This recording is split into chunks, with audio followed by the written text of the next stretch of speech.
I'm Karim Mussi Saffie from Argentina. I'm the winemaker and owner from Alto Cedro, Abras, and Alandes, three wineries based in the country. And we are here to explain a little bit about our philosophy and our wines from those three properties. When I started, I was 24-year old, still in college, and like 30 kilos less, but completely unexperienced about making wines by myself. So I base our project in a beautiful spot called La Consulta that belongs to the Uco Valley, in one of the oldest growing regions in Argentina. And that terroir-driven concept or strategy permit us to create a different concept about how you can make wine from a single appellation. So 100% of our fruit comes from La Consulta, that we registered that appellation in 2003. It's fermented and aged and bottled at the property. So that make us to be like a born and raised project from a single appellation. That years later that I started, it became one of the most well recognized appellations in the country, where you can find the most expensive land and the most expensive fruit from Argentina.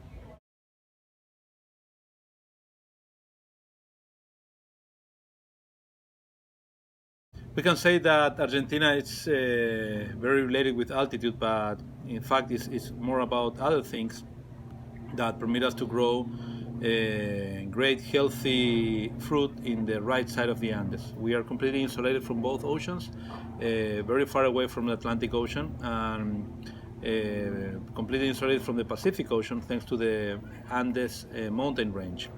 So we grow grapes in a very unique terroir that it's a mountain desert, a high mountain desert, that shares the same growing characteristic of poor soils, a very low rainfall, a lot of sun exposure, but the most important thing, the diurnal temperature range between day and night, it makes us to concentrate a lot of phenols, to have a very rich, bold wines with very sweet tannins, but keeping the freshness of the natural acidity. That makes Argentina in general, all along the Andes, to be a very unique spot to grow quality grapes.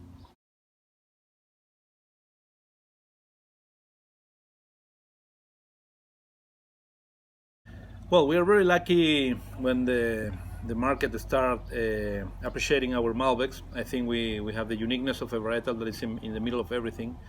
It's as bold and rich as a Cab. It can be gentle and elegant as a Merlot. It can be a very attractive like a Syrah. But in general, Argentina is a great producer of red wines. First of all, based on our classic French education, our first winemakers and teachers came from France and brought all the Bordeaux varietals, including Malbec. So we have a great background on Cabernet Sauvignon, Merlot, Petit Verdot, Cab Franc, and also Semillon.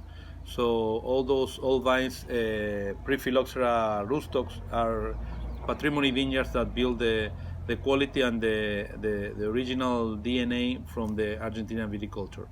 And later we expand to other varietals, to other regions, thanks to the drip irrigation. Don't forget that we live in a desert that we irrigate from the rivers. We take the water from the mountain rivers that brings the water from the melting snow. But thanks to the drip irrigation, we start planting up in the mountains. So we are still discovering new appellations, new origins, and a new beautiful expression that will continue creating a lot of excitement about Argentina and all the new wines that are coming from.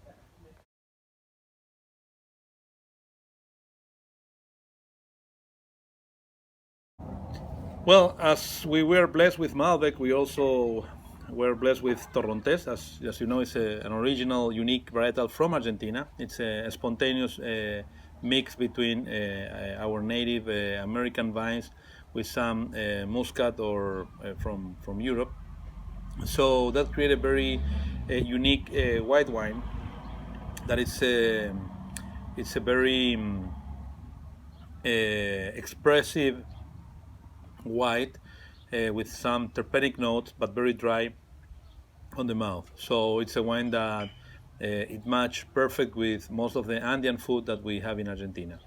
But then, for all this influence from France and later from the Italians, we also developed other varietals that gave us a very good opportunity to have very fresh, crispy whites on the inexpensive side, but also Argentina it's moving on a direction to continue making more classic Reserva whites that can age longer and can pair with more sophisticated food. So we are very optimistic about changing or increasing the amount of labels of white wines that can go from a very easy, approachable Torrontés to a very sophisticated Chardonnay or Semillon from the Uco Valley.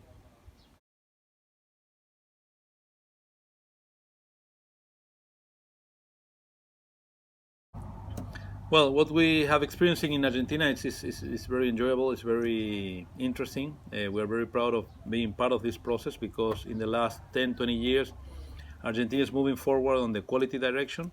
We are exporting and opening new markets and letting people know who we are in terms of winemaking. So I think the best is still to come based on how much good, talented people we have in the industry, how much good and great colleagues I have, and compete with them, because literally we don't compete each other. We just help each other to improve our quality and keeping our own personality to show people and to show the market what is Argentina, what is the true Argentina right now, and where is Argentina going in the next 10 or 20 years.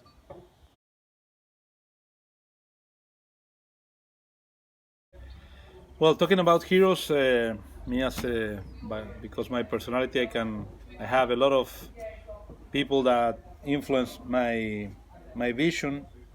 But I think that the person that really helped me at the beginning when I was 24 and um, gave me a better understanding of this beautiful business and this beautiful lifestyle, it was Antonio Dominguez. Antonio Dominguez was a winemaker and engineer that brought a lot of technology to Argentina in the 70s, and he was driven by quality, and he really helped Argentina to start producing better wines.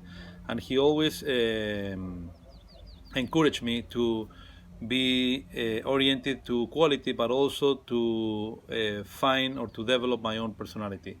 He always said that the perfect wine it doesn't exist itself. So he said, Karim, it's an interpretation of beauty, and people will appreciate the beauty not as a perfect sense of beauty, because it doesn't exist the perfect wine. So you have to make wines with personality, with wines with mistakes.